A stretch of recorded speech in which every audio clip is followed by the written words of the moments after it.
slide. Esse é um outro que eu também acho interessantíssimo, que tem um advogado, esse que está lendo o papel, o cliente está sentado na cadeira, e o advogado vira para o cliente e diz: seu caso está indo, seu caso está andando, está andando. E o cliente responde: olha, doutor, se ele continuar andando desse jeito, nesse passo, eu vou ter que comprar botas novas. A questão da morosidade da justiça, e é uma questão muito séria, ela é uma questão que não é nossa, mas ela nos chega com essa dimensão de massa, com essa dimensão de volume, e também ela chega carregando a nossa história.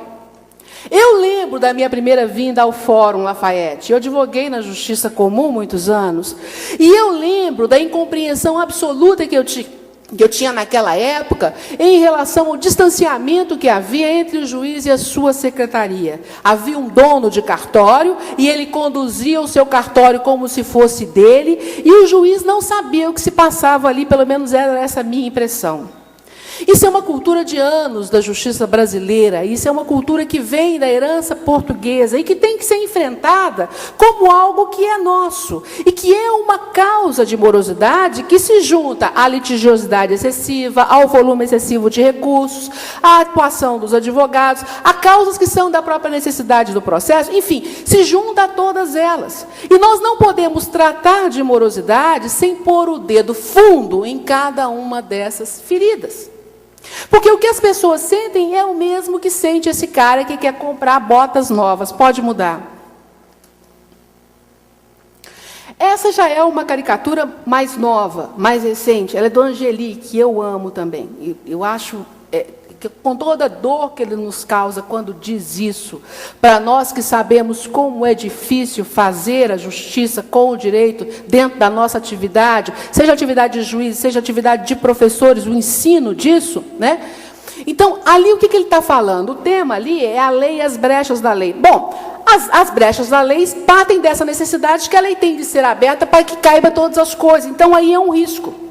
Mas isso que ele percebe como risco e como problema é realmente um problema. É um problema que nós temos que enfrentar na nossa comunicação sobre o direito, partindo do pressuposto que o direito se presume conhecido de todos, que é o grande problema da epistemologia fundadora do direito, e que cabe a nós, como juízes, como professores, como advogados, etc., ajudar a preencher, porque essa é uma lacuna fundamental. Pode passar. E fonte de insegurança.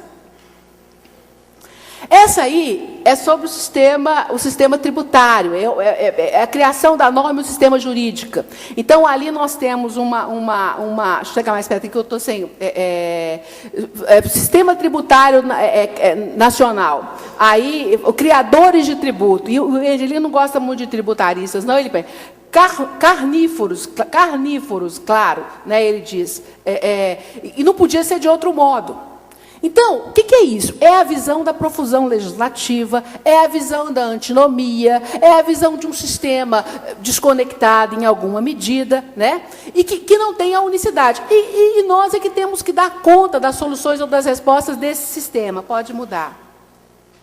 E aí vem a outra questão, que é o advogado treinando a argumentação na frente de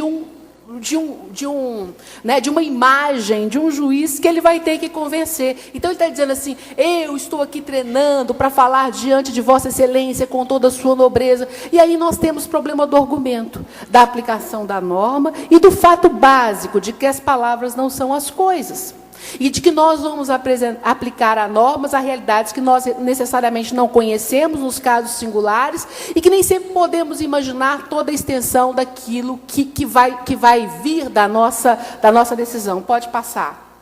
E essa é a gravura que está do lado da minha mesa de trabalho. Numa outra apresentação que eu fiz outro dia, eu pus uma fotografia dessa mesa de trabalho. E, Mônica, eu estou no mutirão, tenho 150 processos para julgar, estou julgando sozinho, já fiz 79 até amanhã de hoje, tenho mais alguns tantos para fazer até 50 nas próximas 3 semanas. Isso está na minha mesa, é do Domia também. Ali nós temos 2 advogados e a morte, é o que está atrás.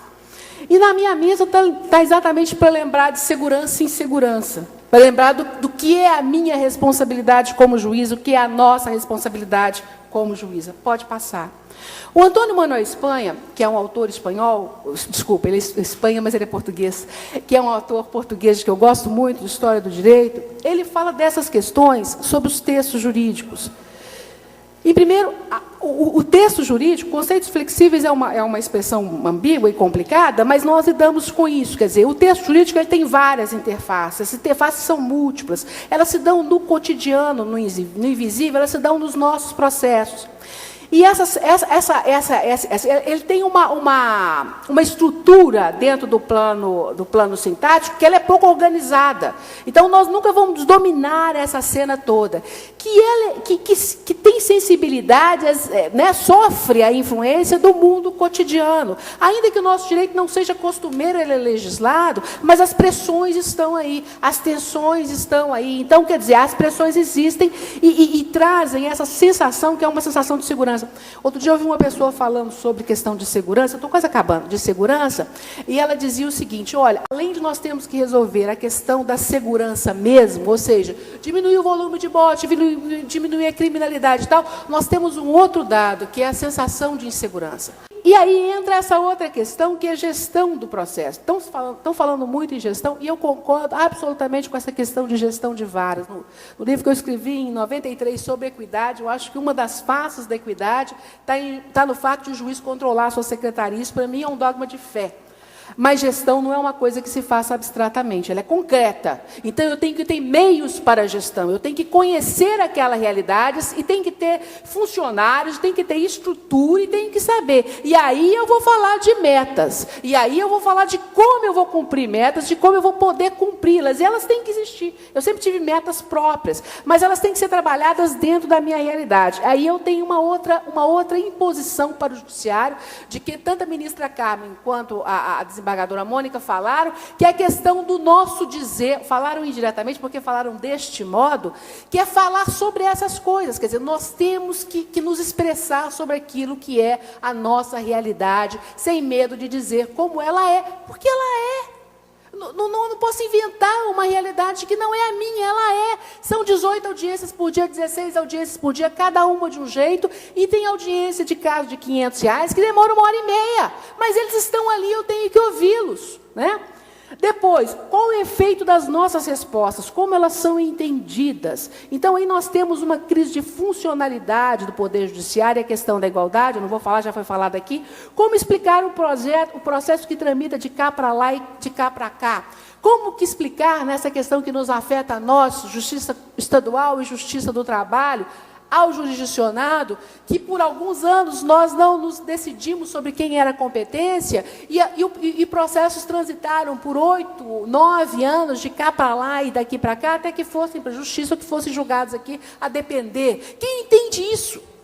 Quem entende essa lacuna? E ainda que essa palavra seja uma palavra difícil, quem entende essa fresta, né?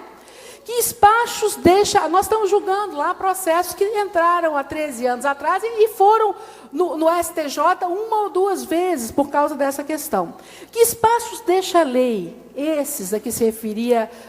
Quem os preenche? E os fatos, né? Como eles se revelam. Então, pode mudar. Todos esses são pontos de insegurança, e entra esse outro sobre o qual nós nem gostamos de falar, que é a execução, né? E ela? E a execução, de que nós nunca falaremos o bastante, de que nós não temos nem coragem de falar. E ela? E a sanção vivida na essência? E Kelsen vivido na essência? Porque Kelsen que diz norma, sanção, dentro da estruturação. Sanção é execução forçada, ele diz isso, né?